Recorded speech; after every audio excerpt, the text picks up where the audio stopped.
네, 저희들이 새로운 우리 말씀 시리즈를 시작하게 되었습니다. 코로나가 끝날 줄 알았는데 이제 원래의 생활로 일상으로 돌아갈 줄 알았는데 생각보다 돌아가고 있지 않습니다. 이런 가운데 이 지속되는 코로나 고난 시대에 우리의 소망이 뭔지, 하나님 주신 우리의 소망이 뭔지, 하나님 주신 소망으로 어떻게 이 코로나의 이 고난을 극복할 수 있을지에 대해서 제가 7번에 걸쳐서 말씀 나누고 싶습니다. 오늘은 첫 번째로 코로나 고난 시대의 소망은 무엇인지에 대해서, 소망에 대해서 말씀 나누고 싶습니다. 여러분, 코로나19로 인해서 우리 일상이 지금 무너지고 있죠. 대학 강의는 온라인으로 거의 다 진행되어서 신입생이 학교에 입학을 못하는 학교에 오지도 못한 일이 벌어졌습니다. 대구에 아는 어느 사모님이 계신데 그 사모님이 자기 아들이 서울에 있는 대학에 입학했다고 저희 교회 이제 오도록 해달라고 뭐 그런 이야기를 하면서 이제 이야기를 하고 있었는데 아직 오질 못했어요. 학교를 오지 못했다 그러더라고요. 저는 학교를 오지 못했어요. 네, 우리 대학생만이 아니죠. 어린아이들도 지금 요즘에 뭐 한 번 내지 두 번 정도 학교 가는 것 같아요. 잘 가지 못하고 있습니다. 우리가 늘 쉽게 만나던 만남들, 모임들이 취소되고 또 조심스러워져요. 만남이 굉장히 조심스럽습니다. 더 심각한 것은 이 보건의 문제를 넘어서서 이제는 경제적인 위기가 다가오고 있어요. 이게 어찌 보면 더 큰 문제를 알 수 있습니다. 우리 1997년도에 IMF 외환 대란이 있었죠. 제가 그때 아이도 생생하게 기억하는데 우리나라 초유의 경제 위기를 겪었습니다. 제가 그때 대구에 있었는데 제가 대구에서 이제 말씀 전하던 어떤 큰 의료 센터가 있었어요. 근데 그 센터 빌딩이 한순간에 문을 닫는 것을 제가 경험했고 저랑 교제하던 그 많은 그 형제들이 한순간에 전 세계로 흩어지는 일이 벌어졌어요. 정말 전 세계로 흩어지더라고요. 그 큰 기업에 다니는 형제들이 한순간에 전 세계로 흩어지는 걸 제가 경험했습니다. 그 당시에 경제적 어려움으로 우리나라 자살률이 2배를 뛰죠. 1년 만에 2배를 뛰는 그런 일이 벌어졌습니다. 그런데 문제는 이 전문가들이 지금 이 위기가, 이 경제 위기가 IMF보다 더 클 것이라고 예상을 하고 있다는 거죠, 지금. 당시에는 우리나라만의 문제였는데 IMF는 지금 전 세계적인 문제가 되었습니다. 그리고 우리 같은 기독교인들은 예배가 중요한데 교회 예배 넣는 게 조심스러워요. 그죠? 현재병 예배 넣는 게 굉장히 조심스러워요. 한 30%에서 40% 오늘은 좀 더 적은 것 같아요. 60, 70%, 80%가 지금 교회에 넣지 못하는 가운데 있습니다. 가정교회 모임도 잘 못하고 있고 결 모임도 그냥 못하죠. 그래서 줌으로 대신하고 있습니다. 이거는 기독교 역사상 이런 적이 없을 정도로 놀라운 일이 벌어지고 있어요. 우리는 함께 교제하고 함께 말씀 듣고 함께 찬양하고 또 이렇게 기도하고 이래야만 우리 영적으로 체험을 받고 살아갈 수 있는데 그것을 잘 못하게 되었습니다. 교회 새로운 가족도 오기가 좀 힘들어졌습니다. 그런 가운데 오신 분들이 몇 분 계세요. 너무 감사한데 이런 가운데 오신 분들이 있습니다. 새로운 분들이 교회에 오기도 어렵고 하나님을 만나기도 어려워요. 너무나 안타깝습니다. 너무나 당연시되던 일상이 이렇게 그리울 수가 없습니다. 누구를 만나서 식사하는 게 굉장히 쉬운 이야기였잖아요. 좀 조심스러워요. 그래서 제가 이제 우리 이렇게 신방을 하거나 이렇게 만남을 가질 때 저희 교회에서 이 투명 플라스틱을 사놨습니다. 투명 플라스틱 아시죠 이거? 그래서 요즘 학교에서 애들이 밥 먹을 때 투명 플라스틱을 칸막이가 먹더라고 보니까요. 그걸 보고 우리도 저래야지 가지고 이렇게 상담을 해야 되는데 만나야 되는데 좀 조심해서 만날 필요가 있으니까 제가 헬린대학에 투명 플라스틱을 중간에 두고 이렇게 대화를 하는 그런 일이 벌어지고 있습니다. 어제도 어떤 자매가 이제 같이 와서 이제 상담을 같이 저랑 하게 되었는데 투명 플라스틱 아주 비말이 튀면 안 된다. 그래서 마스크를 끼고 이야기를 계속 할 수 없으니까 그렇게 하기도 했습니다. 너무나 우리가 일상적인 그런 편한 일들이 이제 너무나 어려운 일이 되어버렸습니다. 그런데 사람들이 코로나 이전 시대로 되돌아가지 않을 거래요. 이 말이 더 무서워요. 되돌아가지 않을 거랍니다. 새로운 표준, 뉴 노멀이 됐대, 이제는. 이렇게 살아야 된대, 이제. 너무나 큰 고난의 시대를 우리가 만나고 있습니다.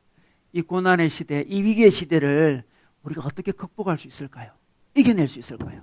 우리 신앙은 모든 시대를 극복하는 거잖아요. 어떻게 극복할 수 있을까요?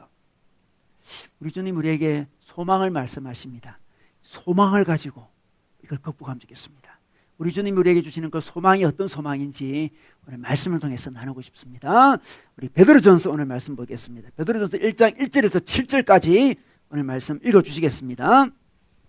예수 그리스도의 사도 베드로는 본도, 갈라디아, 갑바도기아, 아시아와 비두니아에 흩어진 나그네, 곧 하나님 아버지의 미리 아심을 따라 성령이 거룩하게 하심으로 순종함과 예수 그리스도의 피 뿌림을 얻기 위하여 택하심을 받은 자들에게 편지하노니, 은혜와 평강이 너희에게 더욱 많을지어다. 우리 주 예수 그리스도의 아버지 하나님을 찬송하리로다.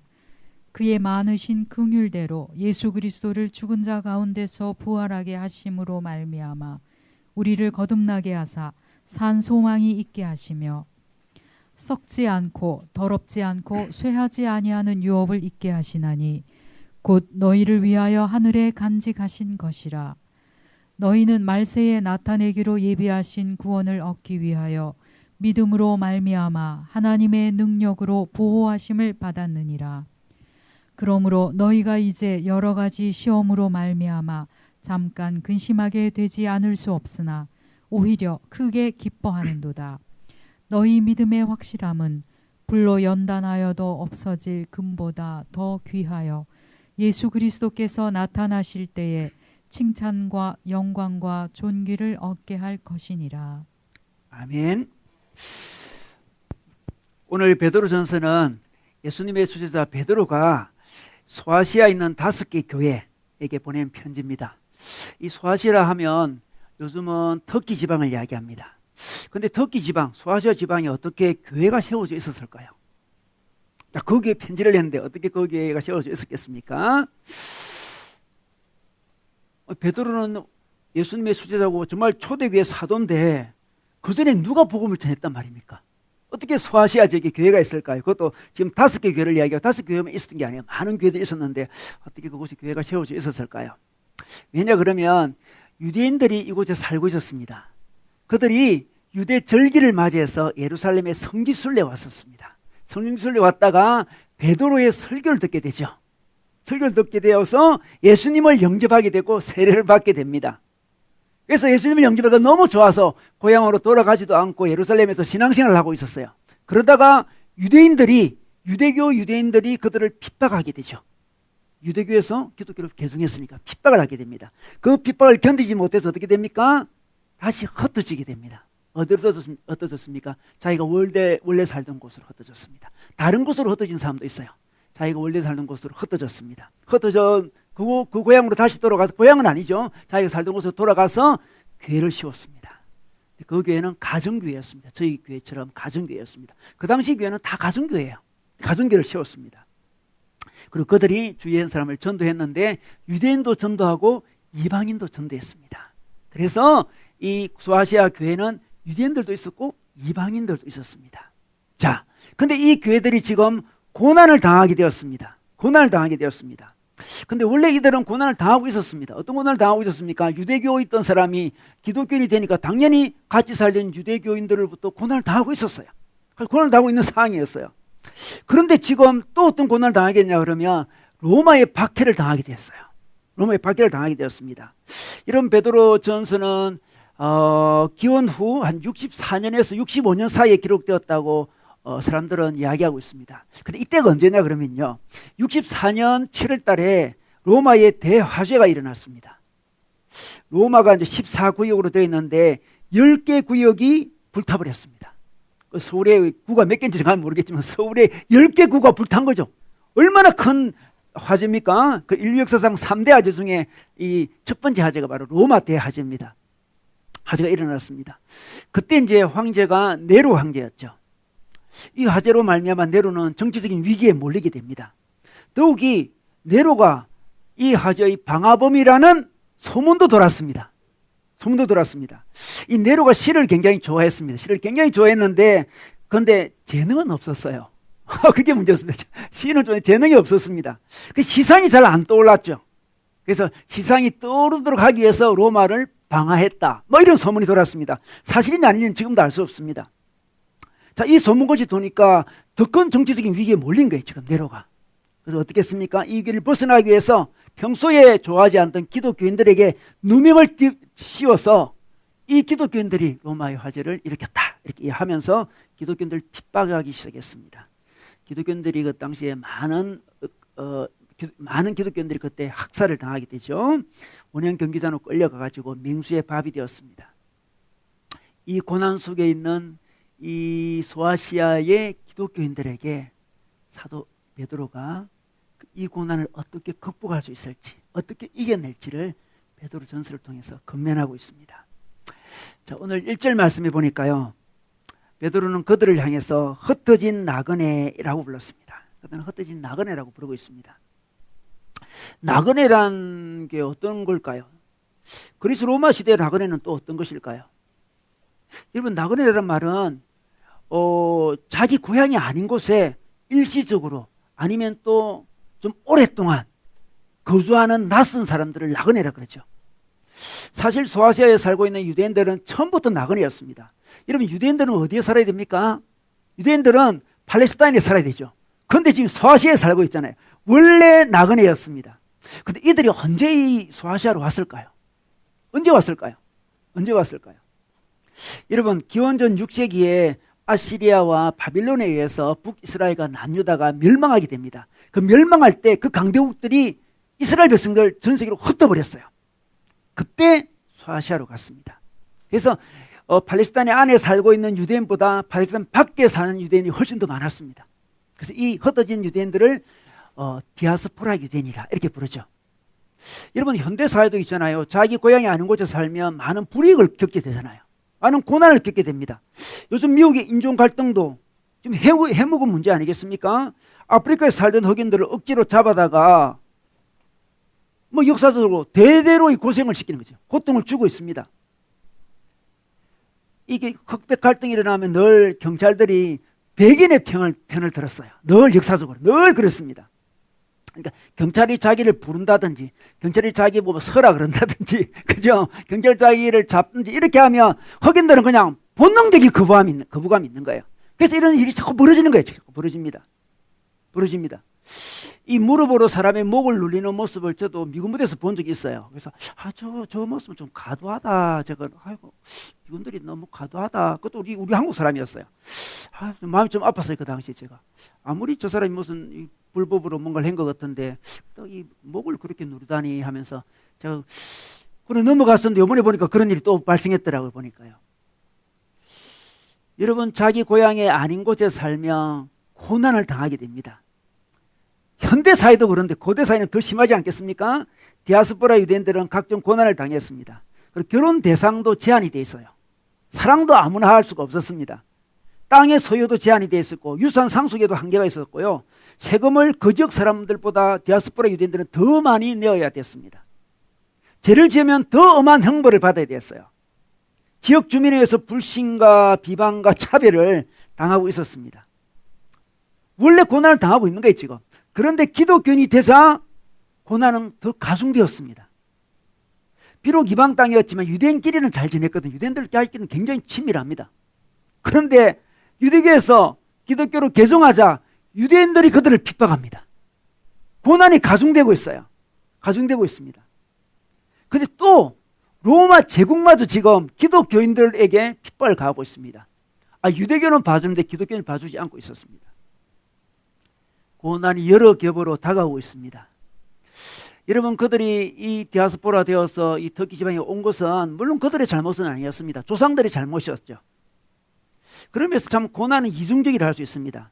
사람의 잘못으로, 자기나 이웃의 잘못으로, 조상의 잘못으로 고난을 당하는 거 있고요.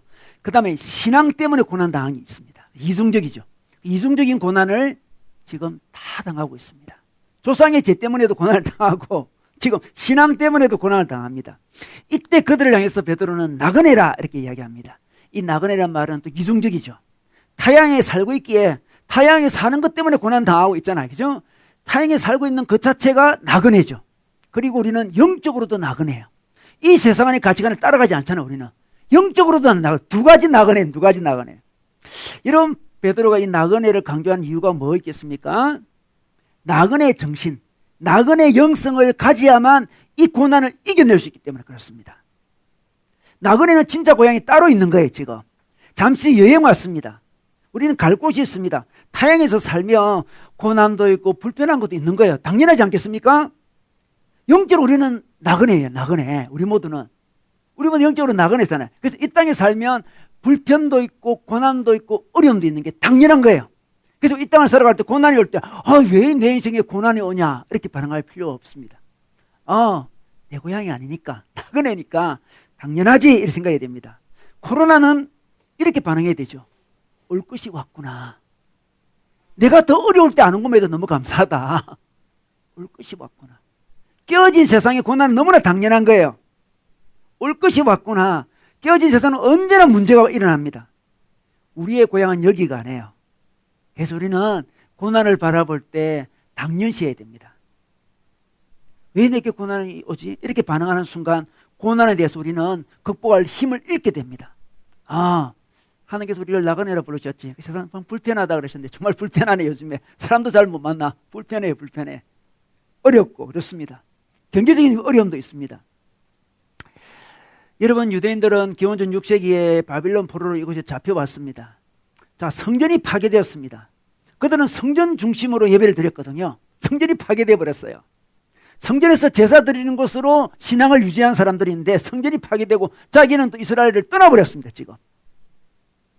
자, 유대 민족의 정체성이 사라질 위기죠. 하나님 나라 백성의 정체성도 사라질 위기에 처했습니다. 그러나 그들은 나그네 정신을 잊지 않았습니다. 고향을 잊지 않았죠. 그냥 흩어진 곳에 그냥 적응하면 살질 않았어요. 지금 있잖아요. 지금 예수님 당시에도 예루살렘에 절기를 맞아서 예배를 드리러 오잖아. 그죠? 자기 민족을 잊지 않았습니다. 자기 종교를 잊지 않았습니다. 그는 타향에서 좌절하지도 않고 새로운 대안을 찾아갔습니다. 그들이 찾은 새로운 대안이 뭐냐 그러면 안식일을 재발견했습니다. 안식이 있었지. 맞아. 안식일을 잘 안 지키는 그들이 고향을 떠나자 말자 어떤 우리의 신앙을 지키기 위해서 우리의 믿음을 지키기 위해서 안식일을 잘 지키자 된 거예요. 안식일을 재발견했습니다. 그리고 회당을 만들었습니다. 지금 성전은 지금 파괴되었죠. 성전에 예배드리러 갈 수도 없습니다. 신앙생활을 해야 되는데 어떻게 하지? 회당을 만들자. 그래서 10명만 모이면 회당을 만들어요. 유대인들은. 지금도 그렇습니다. 10명만 모이면 회당을 만듭니다. 회당에 안식일에 가서 말씀을 듣고 읽었습니다. 그렇게 자기들의 정체성을 유지해 왔죠. 1948년도가 이스라엘이 독립한 날 아니겠습니까? 그리고 기원전 6세기부터 1948년까지 2500년 기간이 지났습니다. 그럼에도 유대인들은 사라지지 않았습니다. 다른 민족이었으면 역사에서 그냥 사라졌을까요? 지구상에 사라졌을 가능성이 많아요. 아니, 나라도 없이 어떻게 견딥니까? 사라졌을 거예요. 그러나 그들은 나그네 삶을 받아들였습니다. 타향이지만 자기 정체성을 잃지 않고 새로운 대안들을 만들어 갔습니다. 안식일을 지켰습니다. 회당에서 예배했습니다.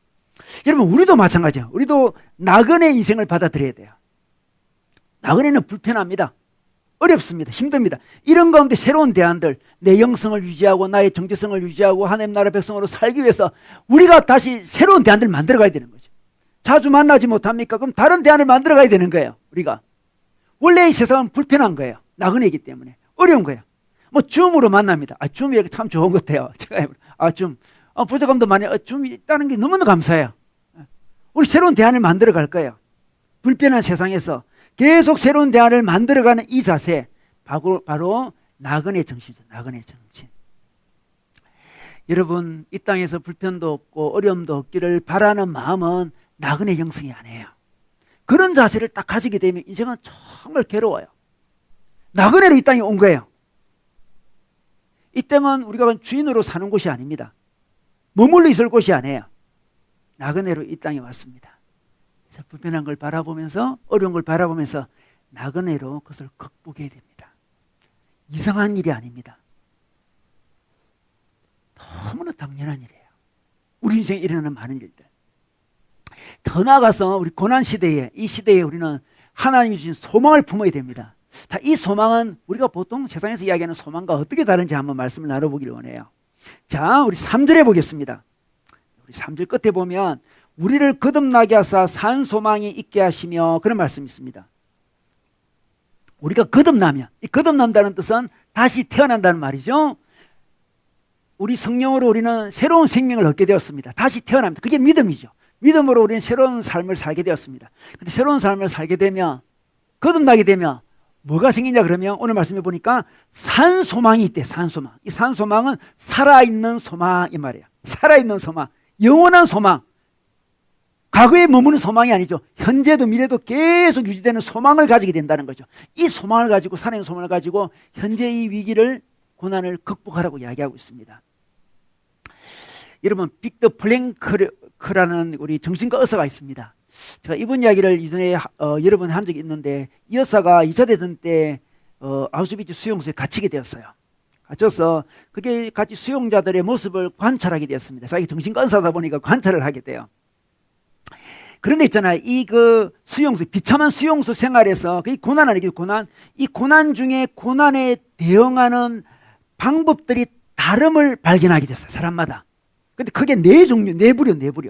네 부류의 사람이 있어요. 고난에 반응하는 네 부류의 사람. 첫 번째 사람. 자, 이 사람들은 사나워진대요. 이 고난 가운데. 원래 아주 점잖은 사람인데 죽음의 수용소에서는 아주 사나워지고 다른 수용자들에게 가혹해지고, 왜냐하면 살아남기 위해서 자기가. 친구도 짓밟는데요. 이런 부류의 사람이 있었습니다. 그럴 수 있죠, 그죠? 저는 군에 가니까 이런 걸 경험하더라고요. 군에 가니까 저도 이제 저 자신한테도 경험했어요. 제가 뭐 욕을 하는 사람이 아니잖아요. 제가 욕을 하는 사람인데 군에서 제가 욕을 하는 자신을 발견했어요. 그래서 그런 죽음의 수용소는 아니지만 논산 수용소가 나름대로 힘들어요. 힘들어가지고 자기도 모르게 욕이 튀어나오는 걸 제가 경험해서 깜짝 놀랐어. 내가 욕을 하고 있구나. 힘드니까 그 안이 사람이 사나워져요. 자, 이런 부류가 사람이 있고, 두 번째 부류는 자기가 어떤 소망을 세웁니다. 어떤 소망을 세우고 소망이 이루어지기를 간절히 바라면서 견디는 사람이에요. 어떤 사람이 있었는데, 이 사람은 작곡가였어요. 아주 잘 알려진 작곡가인데, 유명한 작곡가였어요. 그 사람이 이제 이 빅터 프랭크 와서 이런 이야기를 하더래요. 내년 3월 30일 날 전쟁이 끝날 것 같다, 이렇게 이야기하더래요. 자기 개인 소망이죠. 그때까지 너무 잘 견디는 거예요. 그때까지 이 위기는, 코로나는 언제 끝날까요, 여러분? 8월 30일 끝납니까? 그렇게 마음에 작정을 하면 여러분, 두 번째 부류 사람이에요. 큰 고통을 당합니다. 큰 고통을 당하게 돼 있어요, 지금. 자기 개인적인 어려움도 마찬가지요. 이때까지 그대로 해가지고, 그때까지 잘 견뎌.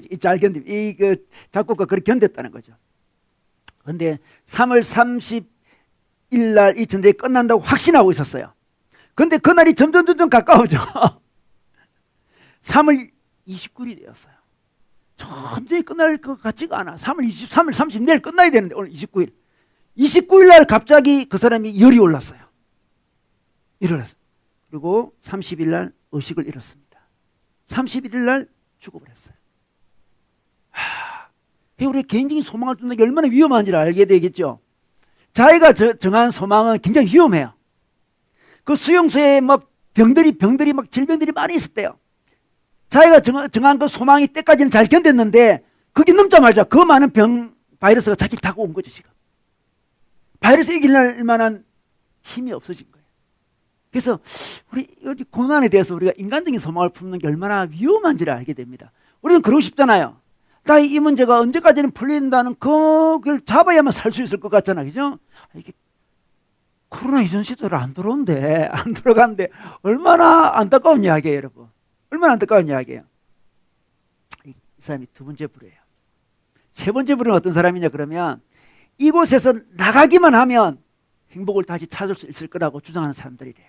나가기만 하면. 언제인지 모르는데 나가기만 하면 나의 이전에 직업적인 성취도 이룰 수 있을 것이고 사회 지위도 가족도 다 찾을 수 있을 것이고 그때 되면 이 모든 것을 상시할 만한 기쁨을 누릴 거라고 기대하고 있는 사람이 있었대요. 그런데 있잖아요. 전쟁이 끝났습니다. 집으로 돌아갔는데 자기가 바라던 일이 이루어진 사람도 있고 이루어지지 않는 사람도 있지만 그거와 상관없이 회복이 되었는데 가족도 다시 찾고 직업도 다시 찾고 사회적 지위도 다시 얻었는데도 우울증에 빠져요. 왜 그렇겠습니까? 왜 그러겠어요? 자기가 지금 수용소에서 나와서 누리는 인간적인 이 행복이 아주 크지 않았다는 거죠. 지나간 나의 고통을 보상할 정도로 크진 않았던 거죠. 내가 이 정도 누리려고 그래서 그 고통을 견뎠나 이런 생각이 들었다는 거죠. 너무나 큰 고통을 견딜 만한 행복은 아니었다는 거죠. 그렇잖아요.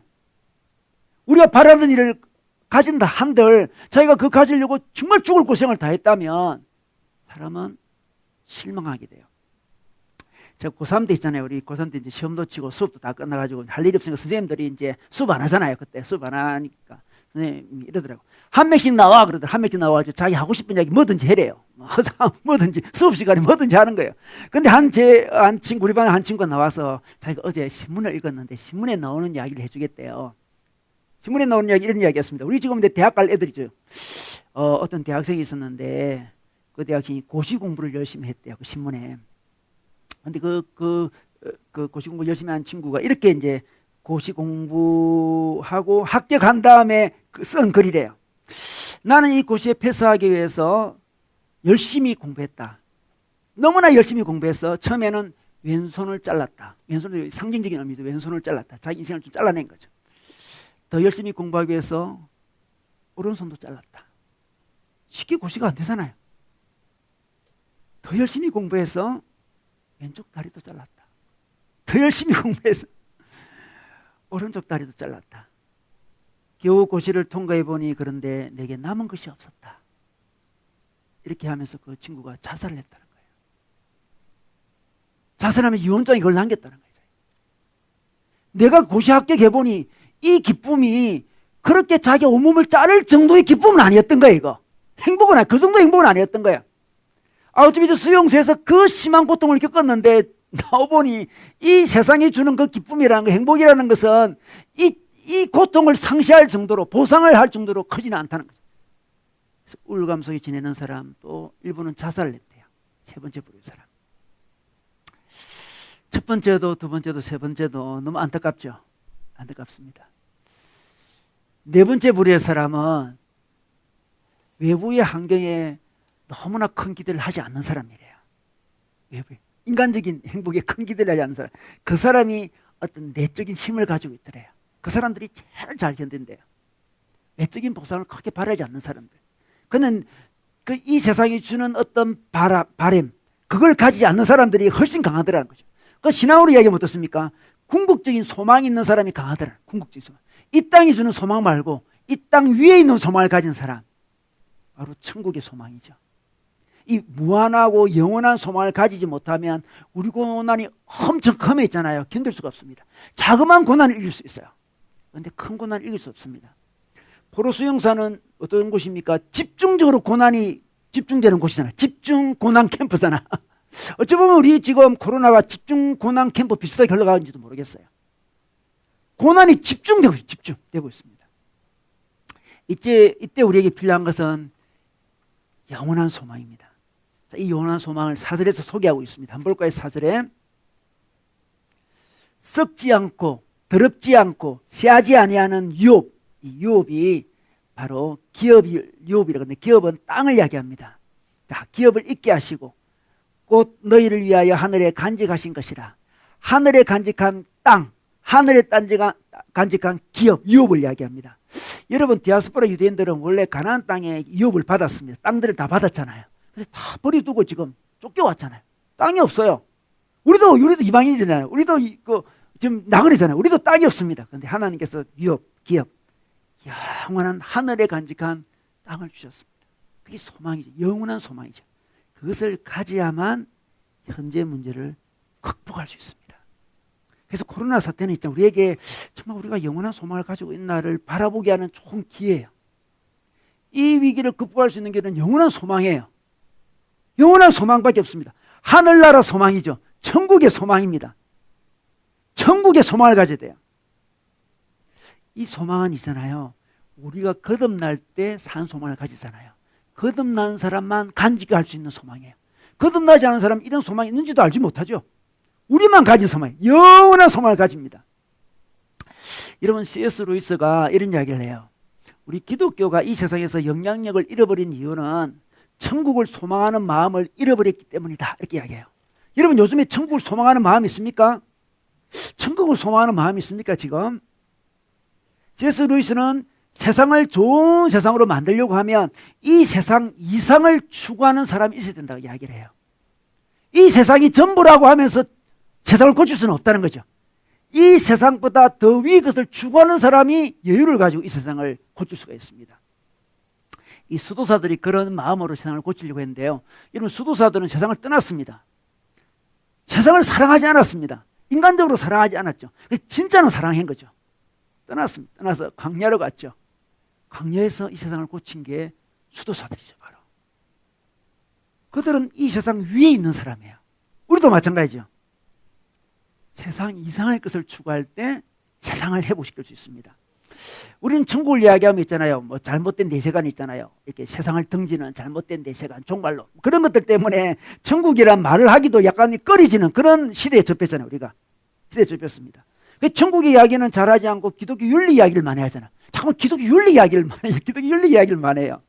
저도 이전에 그 기독교 윤리 실천 운동이라는 곳에서 제가 간사로 일한 적도 있었어요. 옛날에 저도 일한 적이 있었는데 왜 그때 윤리를 이야기했습니까? 우리가 하나님에 대한 그리움, 갈망, 천국의 소망들이 가득 차 있었어요. 그 시대는. 이것을 이 땅에서도 구현하고 싶었거든. 구현하고 싶었습니다. 그런데 천국에 대한 감동이 없이 하나님의 윤리, 하나님 나라를 이 땅에 이루려고 하면 어떻게 되겠습니까? 그게 자기의가 되는 거예요.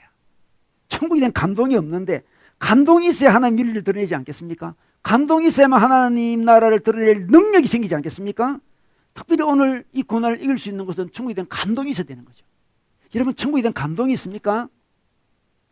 감동이 있습니까? 감동이 있습니까? 여러분 우리 18세기에서 19세기 영국의 노예제를 이렇게 폐지시켰던 그리고 도덕성 운동을 열심히 했던 우리 윌리엄 윌버포스 알잖아요. 그 사람은 천국에 대한 소망이 너무나 가득한 사람이었어요. 천국에 대한 소망이 너무 가득했기에 세상을 변형시킬 수 있습니다. 우리 목요일마다 제자 훈련하는데요. 지난주에 그 우리 주제가 천국이었습니다. 천국. 그래서 천국을 저도 이제 다시 한번 돌아보면서 내게 천국에 대한 갈망이 있나 그렇게 보게 됐는데요. 이제 공부를 하다 보니까 막 천국의 갈망이 지난주는 특별히 많아졌어요. 저한테. 지난주는 천국에 대한 갈망이 크지더라고요. 천국이 내게 있지. 여러분 천국을 단순히 이게 어떤 장소의 개념으로 보면 안 돼요. 천국은 하나님의 통치를 이야기하거든요. 하나님의 통치에 대한 갈망 그리고 영원한 천국에 대한 갈망이 막 생겼어요. 근데 그게 생기니까 자동적으로 뭐가 따라오냐 그러면요. 이 세상에서 잘 살아야 되겠다 이런 생각이 따라와요. 그죠? 왜곡된 천국과는 어떻습니까? 천국 가니까 대충 살아야지. 이게 왜곡된 거고 진짜 천국에 대한 갈망이 생기면 잘 살고 싶은 마음이 생겨요. 잘 살고 싶은 마음도 생기고 힘도 생기고 감동도 생기고. 여러분 이 코로나 고난에서 어떻게 우리 극복하겠습니까? 이게? 언제까지 갈지 모르겠어요 이거. 전문가들은 계속 이러신대요 지금. 요즘 그런 강의를 제가 여러 번 듣는데 뭐 희망적인 이야기 하는 사람 아무도 없어요. 저 뭐 대비해라 그런 말만 해요. 근데 대비하라는 그런 말이 부담으로 느낄 때가 굉장히 많아요. 대비나 해야 돼. 대비도 우리가 한계에서 대비도 다 못할 수도 있잖아요. 저는 대비하라는 것도 중요하지 그보다 천국의 소망으로 자기 마음을 채워야 돼 지금. 우리는 나그네인데 지금. 당연하다 이렇게 마음 자세가. 대비를 잘 못할 수도 있죠 지금. 어떻게 대비를 다 할 수 있습니까? 우리에게는 대비도 중요하지만 천국에 대한 소망이 있는지를 확인해야 돼요. 천국에 대한 갈망이 있을 때. 산 소망, 하늘에 간직한 유업을 사도 베드로 소개하고 있습니다. 그 힘을 가지고 이 길을 극복하라고 이야기하고 있습니다. 자, 더 나아가서 재밌는 말씀이 또 있어요. 우리 6절의 말씀 볼까요? 그러므로 너희가 이제 여러 가지 시험으로 말미암아 여러 가지 시험이 있죠. 여러 가지 시험이 있죠. 유대인으로부터의 시련, 또 뭡니까? 그 지역 그 주민들로부터의 시험도 있고요. 지금 로마로부터 시험도 있고 여러 가지 시험을 당하고 있습니다. 이때 잠깐 근심하게 되지 않을 수 없으나 오히려 크게 기뻐하는도다 이렇게 이야기합니다. 놀랍습니다. 여러 가지 시험이 오고 있는데 잠시 근심하는 건 당연한 일이지만 오히려 근심하는 것보다 더 크게 기뻐하라 이렇게 이야기하고 있습니다. 근데 참 재밌는 것은요. 이 틴켈러 목사님이란 분 여러분 아시죠? 그분이 참 깊이 있는 분이시던데 그분의 고통이라는 책에 보면 이 부분을 잘 설명했습니다. 그분이 이렇게 설명합니다. 이게 근심하게 된다. 이 동사. 이 동사는 현재형. 근심, 지금도 근심하는 거예요. 이 근심이라는 단어보다 슬퍼한다, 괴로워한다는 게 더 맞습니다. 언어적으로 보면. 예수님이 겟세마네 동산에서 막 괴로워하잖아요. 그죠? 기도하면서. 그 단어가 같은 단어거든요. 근심한 거, 염려 그런 의미보다도 엄청 괴로워하는 거예요. 지금 괴로워하고 슬퍼할 수밖에 없으나 오히려 크게 기뻐한다. 지금 현재 이제 슬퍼합니다. 괴로워합니다. 근데 크게 기뻐하는 이 동사도 현재입니다. 두 현재이 같이 있어요. 슬픔이 끝나고 기쁨이 오는 게 아니고요. 슬픔과 기쁨이 동시에 온다는 거죠. 이게 참 놀라운 발견이에요. 놀라운 발견입니다. 자, 고난이 옵니다. 슬프죠. 힘들죠. 근데 힘듦이 다 끝나고 문제가 다 해결되고 기쁨이 오는 게 아니고요. 그 가운데도 슬픈데도 기뻐. 여러분 이거 경험했나요? 슬픈데도 기뻐. 이런 우리가 찬양 부를 때 있잖아요. 예를 들어서 뭐, 나 같은 죄인 이런 찬양, 나 같은 죄인 살리 슬프잖아요, 그죠? 근데 또 기쁨이 올라와요. 참 이 기독의 신비가 여기 있습니다. 슬픈데 기뻐. 더 기뻐. 더 기쁘다고 이야기합니다. 왜 그렇습니까? 이 고난 가운데 우리는 어떻게 더 기뻐할 수 있을까? 고난이 끝나지도 않았는데 더 기쁘대 지금. 왜냐 그러면 7절에 나오죠. 너의 믿음의 확실함은 불로 연단하여도 끊어 없어질 금보다 더 귀하여. 이 불은 시련입니다. 시련으로 우리의 믿음이 연단돼서 금보다 더 귀한 믿음으로 자란다는 이야기를 하고 있습니다. 연단된 믿음을 소개하고 있습니다. 연단된 믿음. 여러분 고난을 당하면 있잖아요. 우리 믿음이 연단이 됩니다. 이 불에 들어가면, 용광로에 들어가면 어떻습니까? 금은 어떻게 됩니까? 금은 금속에 포함되는 모든 불순물들이 다 불태워버리시잖아요. 그죠? 정금같이 나오는 거, 정금같이.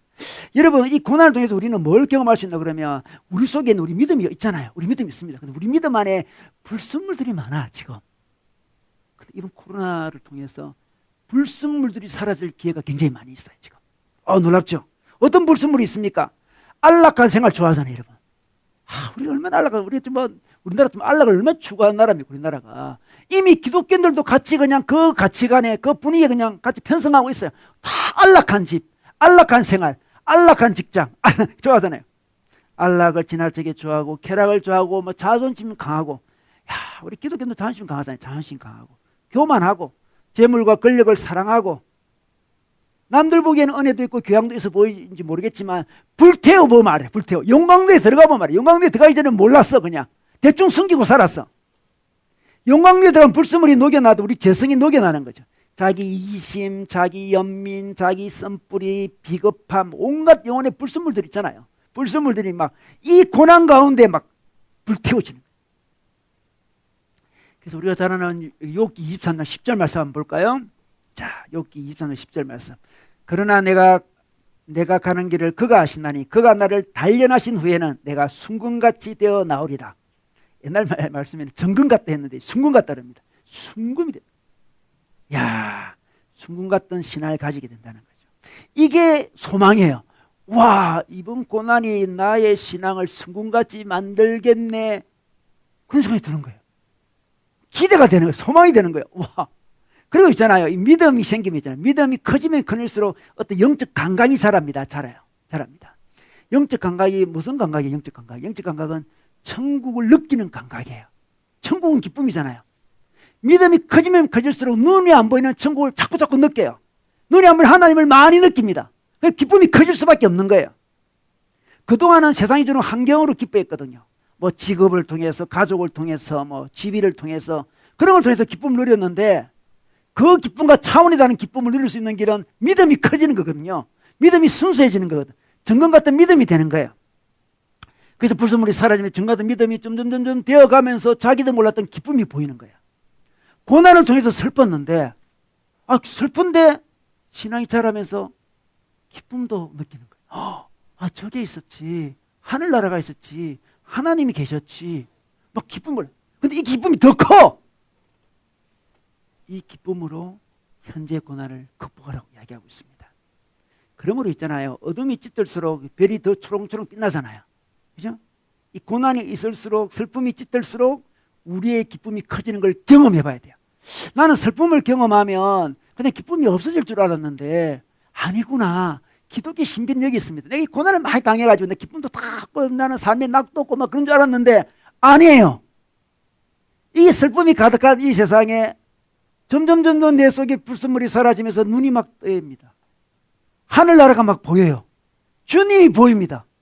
주님으로 말미암아 다른 곳에서는 얻을 수 없는 기쁨이 막 솟아 올라와요. 이게 바로 기독교의 신비죠. 오히려 더 기뻐한다 했잖아요. 오히려 더 크게 기뻐하는도다. 이 말씀을 경험해 볼 수 있는 기회예요. 이 말씀 경험했습니까? 우리의 기쁨은 늘 그냥 어려움이 없고 뭐 좋은 일 생기면 기쁘다 했는데 슬픈데 기쁜 이게 기독교의 신비인데 이 기독교의 신비를 맛보지 못하고 하늘나라 가면 얼마나 우리는 참 억울하겠어요. 그죠? 슬픈데 기쁨을 몰랐습니다. 슬픈 가운데 기쁨을 몰랐어요. 여러분 고난은 우리의 믿음을 연단합니다. 연단합니다. 그런데 고난을 통해서 믿음이 연단돼야 되는데 고난을 통해서 믿음이 연단되지 않고 있잖아요. 슬픔만 계속 느낄 수가 있어요. 너무 안타까움이에요. 슬픔에 계속 들어가는 거예요. 슬픔이 기쁨으로 나가야 되는데 슬픔에 계속 머무르게 되는 거죠. 슬픔이 점점 더 커집니다. 슬픔이 더 커지면 어떻게 되는 줄 아십니까, 여러분? 슬픔이 더 커지면 슬픔이 감당이 안 되니까 사람이 냉소적인 사람이 됩니다. 무관심한 사람이 되죠. 왜냐? 계속 슬퍼하면 힘들잖아. 그거 힘들어서 안 돼요. 그럼 무관심하는 게 나아요. 여러분, 사랑 때문에 상처받았습니까? 사랑 때문에 상처 입으면 어떻습니까? 그 계속 상처를 입고 계속 슬퍼할 수는 없잖아요. 그래서 어떻게 합니까? 사랑이 냉소적이 됩니다. 사랑 필요 없어. 뭐 사랑 그런 거 뭐 필요 있어. 결혼도 필요 없고 뭐 이렇게 됩니다. 그러잖아요. 우리 주위에 많이 보잖아요. 냉소적인 사람. 슬픔이란 감정 자체를 없애버리려고 하는 거예요. 그런데 슬픔이란 감정을 없애면 어떻게 됩니까? 감정이 없어지기 때문에 기쁨의 감정도 없어지는 거예요. 아니, 슬퍼할 수 있는 사람이 기뻐할 수도 있는 건데 감정 자체를 그냥 무디게 해요. 나는 이제 뭐 상처 안 받기 위해서 그냥 무관심할래. 그죠? 이 여러분, 사람들이 왜 혐오합니까? 상처 안 받으려고 혐오하는 거예요. 자기 상처 받았어요. 뭐 남들끼리 교제하다 그럴 수 있잖아요. 상처 받았을 수 있고 인생이 그런 거죠. 그런데 그걸 잘못 사용하는 사람은 혐오를 하잖아, 서로. 왜 혐오하겠습니까? 자기 상처 안 받으려고 해서. 그냥 완전히 상대를 무조건 나쁜 사람을 밀어붙이버린 거예요. 도피하는 거, 피하는 거죠. 그런데 문제는 그렇게 하면 우리 감정 자체가 무너지고요. 인간성이 무너집니다. 슬퍼할 일에 슬퍼하지도 않아. 인간성이 무너진 거예요. 기뻐할 일에 기뻐도 못하는 거예요, 그 사람은. 기쁨도 없고, 슬픔도 없고, 허공을 향해서 그냥 멍 쳐다보는 사람들. 슬픔을 가지고 기쁨으로 나아가는 연습을 하지 않으면 슬픔이 너무 힘들어요, 여러분. 너무너무 힘들잖아. 너무 힘들잖아. 사랑에 실패하고 인간관계에 실패한 사람이 자기 마음을 확 닫아버리고 있잖아요. 되게 가만히 머물러 있는 사람들 우리가 많이 보잖아요. 너무 안타까워요. 그들은 얼마나 냉소적으로 이야기하는지 몰라요. 자기 상처받은 이야기하면서 자기 냉소적인 사람이에요. 정말 냉소적. 너무 안타까워요. 인생은 이렇게 기쁨이 많은 곳인데, 하나님의 기쁨이 많은 곳인데 이 기쁨을 다 놓쳐버리고 자기 마음을 딱딱하게 닫고 있는 거죠. 그런데 베드로는 우리에게 말씀합니다. 고난은 믿음을 연단할 기회다, 이렇게 이야기합니다. 튼튼한 영적 근력을 가질 기회다. 근력이 있어, 근력. 여러분, 우리 몸에 근력이 있어야 되잖아, 그죠? 이 영적인 근력도 필요해. 영적인 근력이 있는 사람은 고난 가운데서 자기를 지킬 수 있어요. 고난 가운데 슬퍼할 수도 있고요. 고난 가운데 슬픔 뛰어넘는 기쁨을 가질 수도 있어요. 기뻐하면 할수록 영적 근력이 더 강해지는 거죠. 웬만해서 무너지지 않습니다. 근력. 여러분, 우리가 아는 그 뉴턴 있잖아요. 아이작 뉴턴. 이 아이작 뉴턴이 1966년도에 했잖아요. 이제 그 뭡니까, 유명한 그 만류 인력 법칙을 발견하게 되는데, 그래서 그 1966년이 기적의 해라고 그래요. 기적의 해라고 그러는데, 이게 라틴어로 아누스 빌라빌리스라고 하는데 기적의 해입니다. 1966년 기적의 해인데, 그때가 어느 때인가 그러면 뉴턴이 있잖아요. 런던에 있었는데 그때 전염병이 돌았어요. 패스트가 돌았습니다. 런던 인구의 4분의 1이 죽었습니다. 정말 절망해. 그런데 뉴턴에게는 기회의 해였습니다. 그는 평범한 유년기를 보냈습니다. 캠브리지 대학 다녔지만 두각을 별로 드러내지 못했습니다. 좀 이렇게 사람이 좀 느린 스타일인가 봐요. 빨리 깨닫지 못한 느린 사람들 있잖아요. 좀 내성적인 사람이었던가 봐요. 이렇게 느리고. 그래서 주위에 뭐 좀 이렇게 느리고 그러니까 좀 약간 무시당하고 막 그랬습니다. 그런데 있잖아요. 대학이 문을 닫는 바람에 오늘같이 패스트로 말미암아 지방에 내려갈 수밖에 집에 갈 수밖에 없었어요. 집에 가만히 앉아서 그냥 있다가 사과나무를 쳐다보게 된 거죠. 만류인력 법칙을 발견하게 되는데, 이 사람이 세 가지를 발견하게 되는데요. 이 만류인력 법칙만이 아니에요. 그 다른 사람이 평생 가도 발견하지 못할 것을 1660년대 발견하게 되는데, 그 사람이 빛의 신비를 발견하게 됐대요. 이 백색 광선이잖아요, 빛은. 근데 프리즘을 통과하면 빨주노초 파란보 되잖아요. 이것을 발견했던 거 아니겠습니까? 와, 대단하죠. 폐서 때문에 집에 가가지고 있다가, 그리고 우리 수학 미적과 적분 있죠, 여러분. 저는 문과라서 미적과 적분이 뭔지 모르겠어요. 어제 우리 아들한테 물어보니 미적과 적분이 뭐냐 물어보니, 우리 때는 미적과 적분을 안 배웠어요. 우리 문과 애들은. 한번 물어보니까 너무 어려운 이야기를 하더라고. 모르겠다 그래서 너무한데 미적과 적분 굉장히 어려워요, 그거. 그런데 이것을 누가 발견했다? 뉴턴이. 빛, 미적과 말.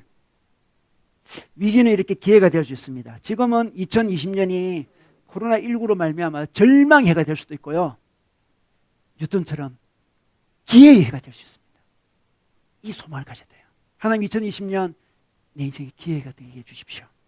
하나님을 제대로 발견하는 기회, 슬픔을 지나서 기쁨이 오는 그 신비한 세계를 경험하는 기회가 됩니다.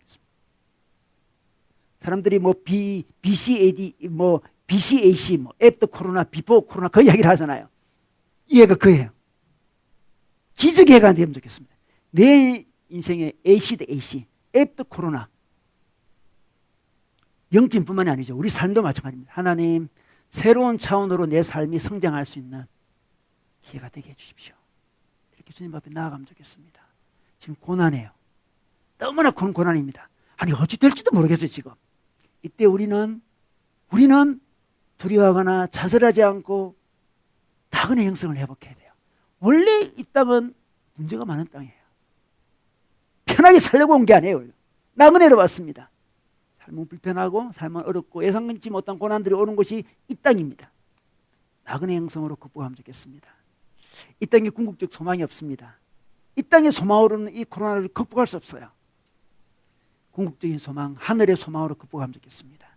그리고 기회로 삼으면 좋겠습니다.